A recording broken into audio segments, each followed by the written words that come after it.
약국에서 일하다 보면 폐경이 지난 여성분들이나 노인분들이 기침이나 크지 않은 충격 등으로 골절이 돼서 약국이나 병원에 찾아오시는 것을 종종 보셨을 것입니다. 정정하시던 단골 어르신이 골절이 돼서 잘 거동을 못하시고 하루하루 쇠약해져가는 모습을 안타깝게 지켜보던 때가 참 많았는데요. 골다공증은 주변에서 쉽게 찾아볼 수 있으면서도 환자의 건강에 중대한 영향을 미치는 심각한 질병이라고 할 수 있습니다. 대한골대사학회에서 발표한 골다공증 및 골다공증 골절 팩트시트 2019에 따르면 50대 이상 성인의 뼈 건강 상태는 다음과 같습니다. 50대 이상 여성의 100명 중에서 86명이 골 감소증이나 골다공증에 해당하는 상당히 심각한 상태라는 것을 알 수 있습니다. 약국에서 이런 환자분들을 위해 할 수 있는 일 중 가장 좋은 것은 골 감소증 상태에서 골 밀도를 올려줄 수 있는 좋은 영양제를 파는 것입니다. 골다공증에는 처방약을 복용할 텐데 처방약의 효능을 올려줄 수 있는 영양제도 필요합니다. 현재 흔하게 판매되고 있는 칼슘 영양제들은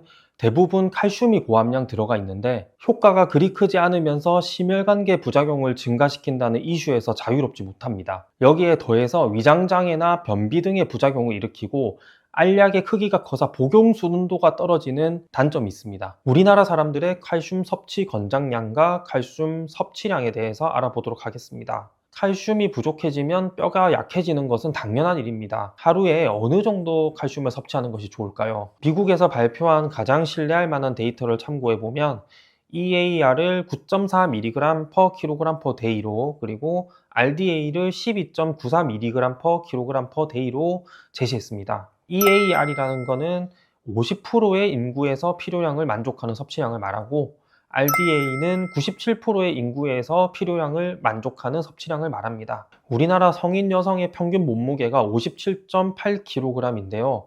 방금 제시했던 EAR과 RDA로 계산해보면 543mg, 750mg이 각각 나옵니다. 2015년에 보건복지부와 한국영양학회에서 같이 제시한 칼슘 EAR과 RDA를 보면 방금 계산한 수치와 엇비슷하게 나오는 것을 알 수 있습니다. 그렇다면 우리나라 여성들은 칼슘을 얼마나 섭취하고 있을까요? 7차 국민건강영양조사 결과에 따르면 우리나라 여성의 평균 칼슘 섭취량은 하루에 400mg을 조금 넘는 수준이라서 EAR에는 150mg 정도 부족하고 RDA에는 한 300에서 400mg 정도 부족한 것을 알 수가 있습니다. 특히 고령층의 칼슘 섭취량이 부족합니다. 75세 이상의 칼슘 섭취량은 300mg 초반으로 더욱더 부족한 것을 알 수 있습니다. 특히 골다공증에 취약한 75세 이상 여성은 칼슘 섭취량이 더 적을 것으로 보이는데요. 평균적으로 400mg 정도의 칼슘 보충이 필요한 상황입니다. 그래서 나이가 좀 많은 어르신들, 여성분들은 어느 정도의 칼슘 섭취는 좀 보충을 해야 되는 상황이고요. 근데 그렇다고 해서 칼슘을 무조건 많이 먹는다고 해서 골밀도를 올리는 데 도움을 줄까요? 그렇지 않습니다. 지금 보시는 그래프는 평균 나이 74세 폐경 후 여성들을 대상으로 5년 동안 진행되었던 오클랜드 칼슘 스터디에서 위약을 먹었던 분들의 데이터입니다. 칼슘 섭취량에 따른 골밀도 변화량을 정리한 건데요. 이분들은 칼슘 섭취량이 다양했고 일부는 1113mg을 먹었지만 골밀도 변화는 칼슘 섭취량에 전혀 의존적이지 않은 것을 볼 수가 있습니다. 보시면 칼슘을 많이 먹었다고 해서 계속해서 골밀도가 올라가지 않는 것을 볼 수가 있습니다.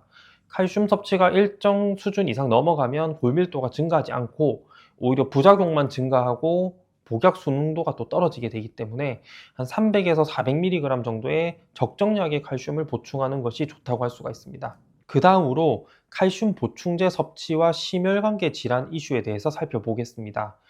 2007년에 발표된 WHI 시험은 시험자가 압도적으로 많고 시험 기간이 길었기 때문에 중요한 시험입니다. 최초에 발표된 WHI 시험 결과에서는 칼슘 보충제 복용이 뇌졸중과 심근경색 위험을 높이지 않는다고 결론을 내렸습니다. 하지만 2011년에 WHO 논문을 재평가한 논문이 발표되면서 칼슘과 소량의 비타민 D를 같이 복용하면 심혈관계 질환 위험도가 높아진다는 것이 밝혀졌습니다. 이 그래프를 보면 칼슘 복용군에서는 심근경색이나 뇌졸중 위험이 높아진다는 것을 알 수가 있습니다. WHI 오리지널 시험에서는 칼슘과 비타민 D를 먹어도 심혈관계 질환 위험도 크게 높이지 않는다고 나왔었습니다. 그런데 이거는 칼슘을 먹지 않았던 여성이 칼슘을 먹고 난 다음에 심혈관계 질환이 증가했는지를 봐야 하는데, 베이스라인에서 칼슘을 먹고 있던 여성과 먹지 않는 여성을 모두 포함해서 실험을 진행을 했기 때문에 정확하지 않은 결과가 나온 것이었습니다. 그래서 베이스라인에서 칼슘 보충제를 먹지 않았던 여성들만 분석을 하고, 칼슘 보충제를 먹고 있었던 여성들의 데이터는 날려버렸습니다. 베이스라인에서 칼슘 보충제를 먹지 않았던 여성만 한정해서 위약군과 시험을 했더니 확실히 심혈관계 질환 위험도를 높인다는 것을 알 수가 있었습니다.